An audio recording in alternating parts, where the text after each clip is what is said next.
প্রিয় শিক্ষার্থীরা, কেমন আছো সবাই?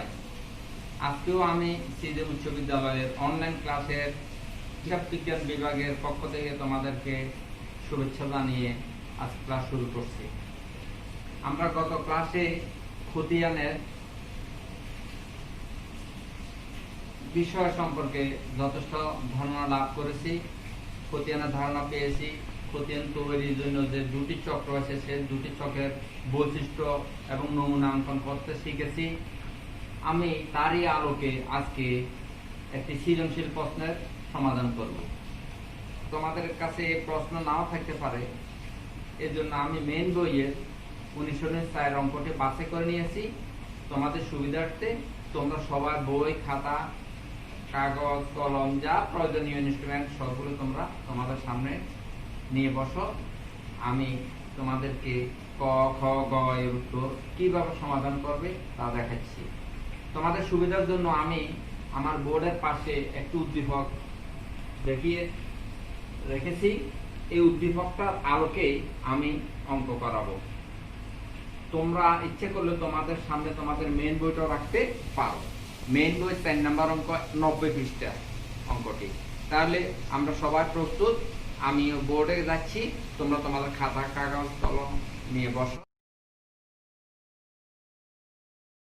শিক্ষার্থীরা, নিশ্চয় তোমরা উদ্দীপকের সাথে মিলিয়ে দেখেছো যে উদ্দীপকের প্রথম প্রশ্নটি রয়েছে বড়ুয়া নার্সারির 5 ও 10 তারিখের লেনদেন অবলম্বনে জাবেদা প্রস্তুত করা।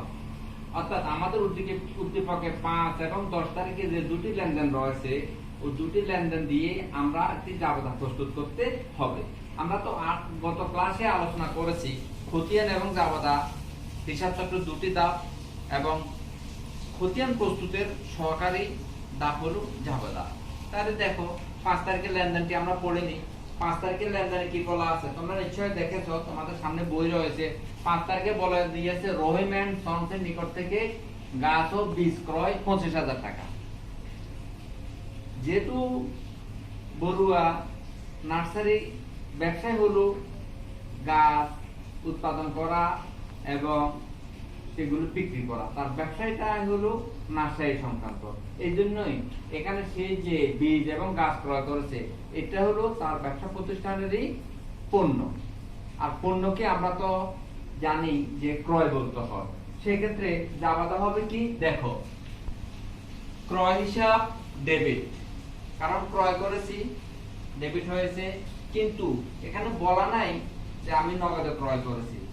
এখানে যার থেকে ক্রয় করা হয়েছে তার নাম উল্লেখ আছে। যেমন এখানে কার থেকে ক্রয় করা হয়েছে দেখে নি আমরা। এখানে রহিম এন্ড সন্সের নিকট থেকে ক্রয় করা হয়েছে।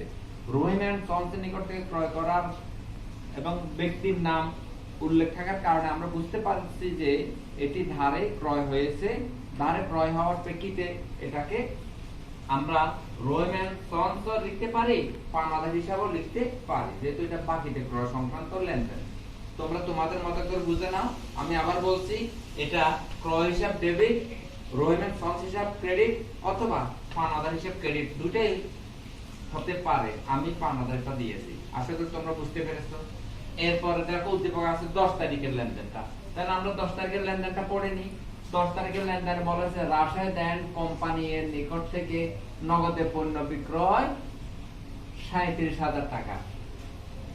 অর্থাৎ 10 তারিখে রাশেদ এন্ড কোম্পানি এর নিকট নগদে 37,000 টাকার পণ্য বিক্রি করেছে। এখানে ব্যক্তির নামও উল্লেখ আছে, আবার নগদ কথাটাও উল্লেখ আছে। সেই ক্ষেত্রে আমরা রাশেদ এন্ড সন্স এর নাম উল্লেখ থাকলেও আমরা সেটাতে ধারে ধরে নেব না। আমরা মনে করব যে এই লেনদেনটি নগদে সম্পন্ন হয়েছে, কারণ প্রতিষ্ঠান বা ব্যক্তির নাম উল্লেখ থাকলেও আমরা নগদ কথাটি উল্লেখ রয়েছে বিদায় আমরা বুঝে নেব যে এটি একটি নগদে লেনদেন। এবং নগদের লেনদেন সংগঠিত হলে জাবেদা কি হবে বা ডেবিট ক্রেডিট কিভাবে হবে আমরা দেখে নিচ্ছি। এক্ষেত্রে আমার ব্যবসায় নগদ টাকা বেড়েছে বিদায় নগদান হিসাব ডেবিট, বিক্রয় হিসাব ক্রেডিট। আমি নগদে আমার নগদ টাকা বেড়েছে এবং বিক্রয় পরিমাণও বেড়েছে। তাহলে এই 2 তারিখের জাবেদা দুটো আমরা সম্পন্ন করেছি। এবং জাবেদা করার পরে আমরা ডেবিটের টাকাগুলো যোগ করব। দেখো 25 আর 37 যোগ করে 65,000 টাকা হবে এবং 25 আর 37 65,000 টাকা হবে। অর্থাৎ হিসাব বিজ্ঞানের মূলনীতি অনুযায়ী ডেবিট এবং ক্রেডিট টাকা যোগফল সমান হবে। পেরেছো? বোর্ডে তোমাদের সুবিধার্থে এই যে ত্রিশক অনুযায়ী রহিম হিসাব, রহিম এন্ড সন্স হিসাব এবং নগদান হিসাব দুটি খতিয়ানের ছক অঙ্কন করেছি। আর দুটি অঙ্কন করেছি ত্রিশক অনুযায়ী, কারণ আমাদেরকে খতে তো বলেছে ত্রিশক অনুযায়ী করার জন্য। এখন আমরা এই ত্রিশক ঘর করেছি, চক করেছি, কিন্তু লেনদেনগুলো কি কি আসবে সেটা আমরা দেখতে হবে। দেখো এখানে আমাদের প্রশ্নে বলেছে নগদান হিসাব, রহিম এন্ড সন্স হিসাব ও নগদান হিসাবে দুটি ছকে আসতে। তাহলে আমরা লেনদেনগুলো প্রথমে পড়বো রহিম এন্ড সন্স এর নিকট থেকে গাছ ও বীজ ক্রয় 25,000 টাকা। তাহলে এই জাবাদাটা আমরা করি। এই জাবাদাটা হবে ক্রয় হিসাব ডেবিট, রহিম এন্ড সন্স হিসাব বা পাওনাদার হিসাব ক্রেডিট। তাহলে আমাদের এখানে রহিম এন্ড সন্স এর ঘরে লেনদেনটি আসবে। তাহলে আমরা লিখে দেব, তারিখের ঘরে লিখবো 2020 জুন 5। তাহলে এখানে কি লিখবো? রহিম এন্ড সন্স এর ঘরে কি লিখবো? ক্রয় হিসাব লিখতে হবে বিপরীত ঘরে। গত ক্লাসে আমরা এই ব্যাপারে আলাপ করেছি, আমাদের গত ক্লাসে এই ব্যাপারে জানা হয়ে গেছে। তাহলে 5 তারিখের লেনদেনের কত? 25,000 টাকা দিলাম, শেষ। এরপর লেনদেন পড়ি আমরা। 5 তারিখেটা গেল, রাশেদ এন্ড সন্স এর নিকট থেকে নগদে বিক্রয় আসবে না, গাছ ফেরত দেওয়া হলো। গাছ ফেরত দেওয়া হলে যাবে কি হয়? গাছ ফেরত দেওয়া হয়েছে কাকে? পাওনাদারকে। পাওনাদারকে এক্ষেত্রে রহিম এন্ড সন্স, যেহেতু তার কাছ থেকে ক্রয় করা হয়েছে, তাহলে আমরা এই লেনদেনটা আসবে ডেবিট দিকে। দেখে নাও, আমরা অঙ্ক করে নিই, তারপর বুঝবো। কত তারিখ? জুন 19। তাহলে এখানে কি লিখবো আমরা? জাবাদা হবে পাওনাদার হিসাব ডেবিট, ক্রয় ফেরত হিসাব ক্রেডিট। সেই ক্ষেত্রে আমরা এখানে ক্রয় ফেরত হিসাব দেব।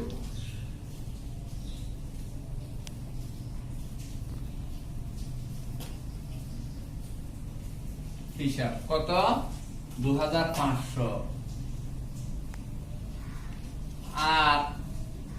আর কোন কিছু আসবে কিনা আমরা দেখে নিই। আর আসবে না। তাহলে আমরা এখন ব্যালেন্স সিডি করতে হবে।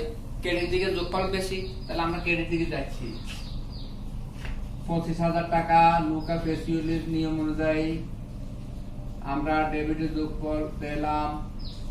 এখন ডেবিটে আসবো, ওই 25,000 টাকা নিয়ে আসবো, আনলাম। তাহলে আসি, লুকা পেসিওলির সূত্র অনুযায়ী ডেবিট ক্রেডিট সমান করেছি, বাট আমাদের ডেবিট দিকে তো 25,000 টাকা নাই, 2,500 টাকা কম আছে। তাহলে আমরা কত ব্যালেন্স কত লিখবো? ব্যালেন্স সিডি হবে আমাদের 22,500। তাহলে এখানে মাসের কোন তারিখ দেব? জুন 30, কারণ জুন মাস 30 তারিখ, মাসের শেষ তারিখটা ব্যালেন্স সিডি গত ক্লাসে আলাপ হয়েছে। ব্যালেন্স সিডিটা এখন ব্যালেন্স বিডি হিসাবে পরবর্তী মাসের প্রথম তারিখে যাচ্ছে গা। ব্যালেন্স বিডি, দেখো ব্যালেন্স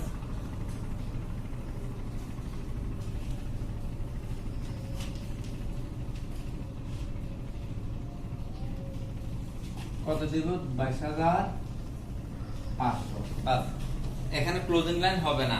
গত ক্লাসে বুঝিয়েছিলাম ক্লোজিং লাইন সম্পর্কিত, ক্লোজিং লাইন বসেছে, ব্যালেন্স বিডিতে ক্লোজিং লাইন হয় না। এখন আমরা আসবো নগদান হিসাবে। তাহলে ওখানে আমাদের যে লেনদেনগুলো রয়েছে, ওই লেনদেনগুলোর সাথে নগদান হিসাবের কি কি সম্পর্ক আছে আমরা দেখব। প্রথম লেনদেন আছে আমার রহিম এন্ড সন্স থেকে গাছ ক্রয়, এটা ধারে হয়েছে, সুতরাং নগদান বইতে আসবে না। 5-10 তারিখের লেনদেন রাশেদ এন্ড কোম্পানির নিকট থেকে নগদে বিক্রয়, এটা আসবে, নগদে বিক্রি করেছে। তাহলে জাবাদা কি হয়েছে? নগদান হিসাব ডেবিট, বিক্রয় হিসাব ক্রেডিট। তাহলে নগদানের ঘর আমরা ডেবিটে আসবো। তারিখ দিব কত তারিখ? জুন 5। কি দিব এখানে? বিক্রয় হিসাব কারণ বিক্রয় করে তো আমি টাকাটা পেয়েছি। কত টাকা দেখো তোমরা, উদ্দীপকে দেখে নাও, মিলে নাও। 37,000 টাকা হয়ে গেছে। এখানে আসি, 10 গেল, 19। গাছ ফেরত দেওয়া হলো। গাছ যখন ফেরত দিয়েছে সেটা পাওনাদার হ্রাস পেয়েছে, অর্থাৎ আমাদের নগদান হিসাবের সাথে কোনো সম্পর্ক নেই। 30 তারিখ কর্মচারীকে বেতন দেওয়া হলো 4,500 টাকা। তাহলে এখানে নগদান হিসাব এর সাথে সম্পর্ক রয়েছে। বেতন দেওয়ার কারণে আমার নগদ টাকা কমেছে। নগদ টাকা কমলে নগদান হিসাব ক্রেডিট হবে। তাহলে আমরা জাবেদা করে ফেলি, ডেবিট ক্রেডিট নির্ণয় করে ফেলি। এক্ষেত্রে ডেবিট ক্রেডিট নির্ণয় করতে আমরা কিভাবে করব? বেতন হিসাব ডেবিট, নগদান হিসাব ক্রেডিট। তাহলে আমরা নগদান হিসাব ক্রেডিট মানে নগদান হিসাবের ক্রেডিট দিকে লেনদেনটা লিখবো। তারিখের ঘরে কি লিখবো?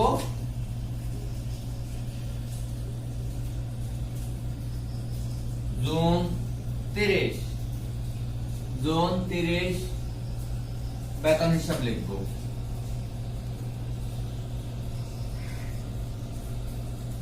কত লিখবো দেখি নেই আমরা, 4,500 টাকা। বাস এই এরপর তারিখ আবার জুন 30, বিজ্ঞাপন বাবদ ব্যয় 1,500 টাকা। তো বিজ্ঞাপন বাবদ ব্যয় করা হলে নগদ টাকা হ্রাস পেয়েছে, নগদ টাকা কমেছে।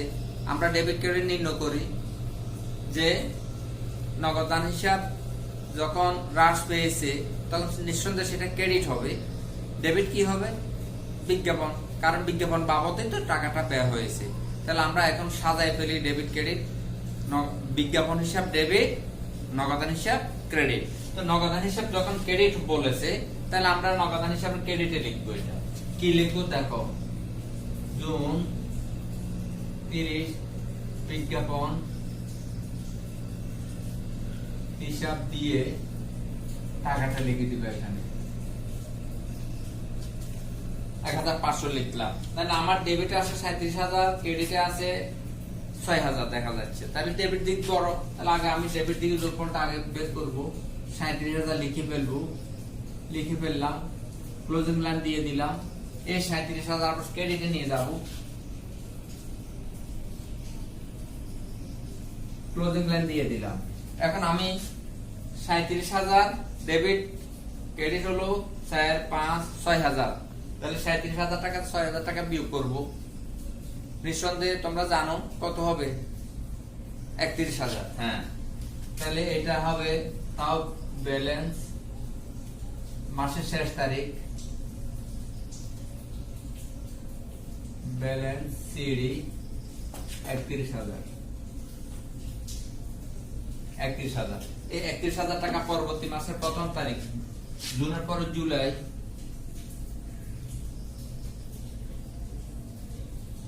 নাম কি হবে? ব্যালেন্স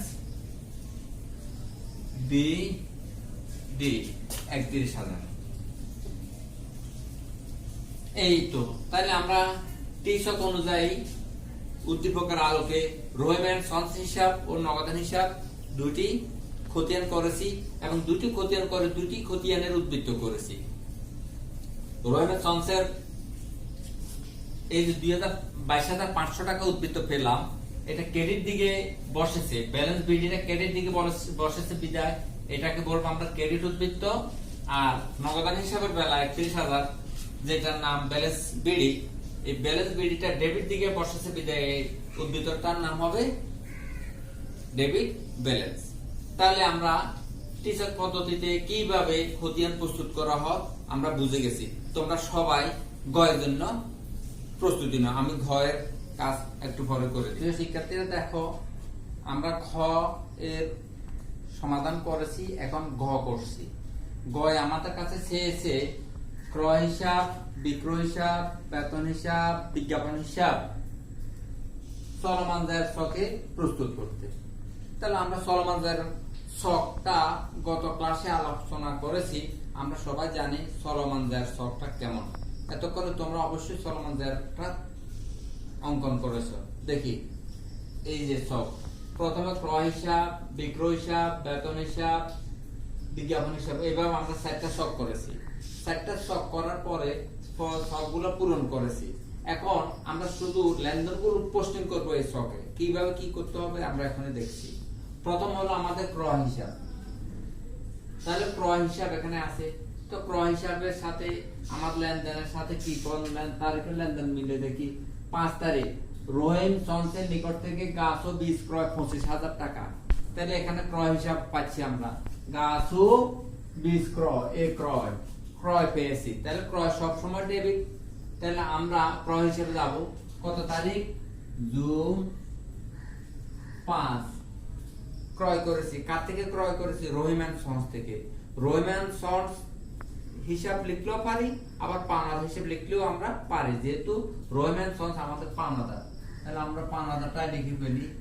পাওনাদার হিসাব কত টাকা, 25,000 টাকা। তাহলে ক্রয় হিসাব ডেবিট বলছেন, তাহলে আমরা এটা 25,000 ডেবিটে দেব। গত ক্লাসে বলেছিলাম প্রথম লেনদেনের টাকাটা যদি ডেবিট ব্যালেন্স হয়, সেটা ব্যালেন্সের গড় ডেবিট ব্যালেন্সের বড়বে। এই হলো আমার ক্রয় হিসাবের একটা লেনদেন হিসাব। তাহলে দেখো আমরা ক্রয় হিসাবটা করেছি, এখন করব আমরা বিক্রয় হিসাব। তাহলে বিক্রয় হিসাবের লেনদেনটা আমার উদ্দীপকে কিভাবে আছে আমরা একটু দেখে নিই, তাই না?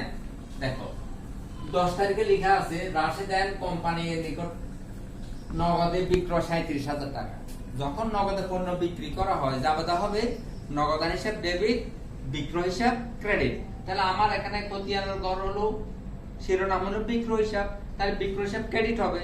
তার মানে টাকা পুরো টাকাটাই ক্রেডিটে দেখাতে হবে আমাকে। তাহলে আমরা এখানে কি লিখবো, বিভিন্ন করে লিখবো নগদান হিসাব, যেহেতু আমার নগদ টাকা বৃদ্ধি পেয়েছে। নগদান হিসাব ডেবিট, বিক্রয় হিসাব ক্রেডিট। তো বিক্রয়ের ঘরে ক্রেডিটে বসিয়েছি, বিভিন্ন করে নগদান দিয়েছি এতটুকু। এখন আসো ব্যালেন্সের ঘরে। তো ব্যালেন্সের ঘরেও আমি প্রথম ক্লাসে বলেছিলাম প্রথম তারিখের লেনদেনটা যেদিকে বসে ব্যালেন্সের ঘরে সেদিকে বসবে, কারণ এই টাকাটা এখন আমার কারবারে বরাবর ব্যালেন্স হিসাবে রয়েছে। তাহলে প্রথমটা ক্রেডিট আছে, আমরা এটা ক্রেডিট ব্যালেন্সে দেব। এখন আসবো আমরা বেতন হিসাব। তাহলে বেতন হিসাব এখানে কত তারিখে লেনদেনে আছে, কর্মচারীদের বেতন দেওয়া হলো 4,500 টাকা জুন 30।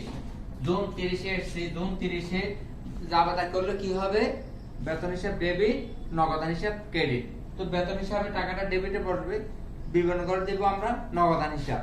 জুন 30 নগদান হিসাব দিলাম, বেতনটা ডেবিটের ঘর দেব। উদ্বৃত্তের ঘর বা ব্যালেন্সের ঘর ডেবিটে ব্যালেন্সে পড়বে। এরপরে আসে আমার বিজ্ঞাপন হিসাব।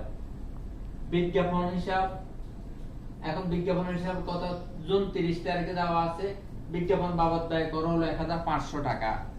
তাহলে দেখো বিজ্ঞাপনের জন্য আমার এখানে জায়গা হচ্ছে না, আমি এই হিসাবটা তোমাদের এখানে বিজ্ঞাপন হিসাব দিয়ে দেখা দিচ্ছি, বুঝে নিতে পারবা। এই হলো আমার হিসাবের শিরোনাম, আর আমি টাকাগুলো চেঞ্জ করছি, তোমরা দেখে নিতে পারো। বিজ্ঞাপন হিসাব দিলাম, শিরোনাম দিলাম। এখন আমি পোস্টিং করছি, এখানে বলে দেওয়া আছে বিজ্ঞাপন বাবদ 1,500 টাকা ব্যয় করা হলো। তাহলে যাবে হবে বিজ্ঞাপন হিসাব ডেবিট, নগদান হিসাব ক্রেডিট। তাহলে এখানে বিজ্ঞাপন হিসাব ডেবিট আসবে, বিভিন্ন করে দিব নগদান হিসাব।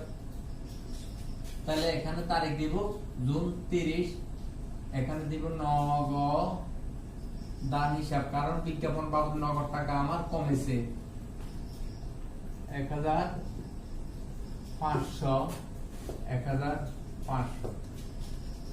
এই হলো আমার চলমান দায়ের পদ্ধতির খতিয়ান উদ্বৃত্ত নির্ণয়ের কাজ। আমরা চলমান দায়ের পদ্ধতিতে কিভাবে খতিয়ান উদ্বৃত্ত বের করতে হয় সেটাও করে ফেলেছি। তাহলে টিসক এবং চলমান দায়ের পদ্ধতির উদ্বৃত্ত নির্ণয়ের কৌশল পদ্ধতি আমাদের আয়ত্তে এসেছে। এখন তোমাদের কাছে আমার কথা থাকবে, আমরা যে গত 2 ক্লাসে যতটুকু শিখেছি, এই যদি পুনরায় এই পড়াগুলো আবার তোমরা প্র্যাকটিস করো বাসা, তাহলে আমাদের খতিয়ান সম্পর্কে আর কোনো কিছু সমস্যা থাকার কথা না। এরপর আমরা এখন পার্টি কাজ দিয়ে আজকের ক্লাস শেষ করব। সবাই পার্টি কাজ লিখে নিতে পারো। শিক্ষার্থীরা, আমরা সৃজনশীল সমস্যার সমাধান করার কৌশল শিখেছি।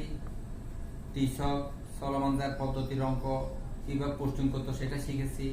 আমরা তারই ধারাবাহিকতা, সেই নিয়ম অনুযায়ী একটা বাড়ির কাজ করব, সেটা আমি সিলেকশন করেছি সিলেট বোর্ড 2017 সালের 8 নম্বর সৃজনশীলটা।